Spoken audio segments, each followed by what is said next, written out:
সাবেক প্রধানমন্ত্রী ও বিএনপির চেয়ারপারসন খালেদা জিয়াকে পুলিশি নিরাপত্তা দেওয়ার আদেশ দিয়েছেন স্বরাষ্ট্র মন্ত্রণালয়। আজ এই আদেশ দেওয়া হয় বলে জানান বিএনপির মিডিয়া সেলের সদস্য সাইরুল কবির খান। 2 মামলায় দণ্ডপ্রাপ্ত খালেদা জিয়া কারাবন্দী ছিলেন।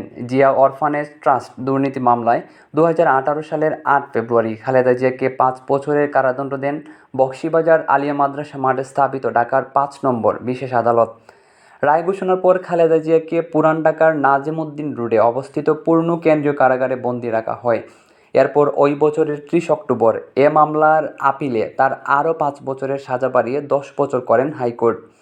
একই বছরের 29 অক্টোবর জিয়া চ্যারিটেবল ট্রাস্ট দুর্নীতি মামলায় খালেদা জিয়াকে 7 বছরের সশ্রম কারাদণ্ডের আদেশ দেন একই আদালত।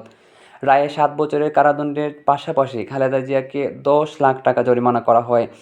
জরিমানা অনাদায়ে আরও 6 মাসের কারাদণ্ডের আদেশ দেন। ছাত্র জনতার আন্দোলনের মুখে গত 5 আগস্ট প্রধানমন্ত্রীর পদ থেকে পদত্যাগ করে দেশ ছাড়েন শেখ হাসিনা। এর পরপরই মন্ত্রিসভা ও সংসদ বিলুপ্ত ঘোষণা করা হয়। 6 আগস্ট মুক্তি পান বিএনপির চেয়ারপারসন খালেদা জিয়া।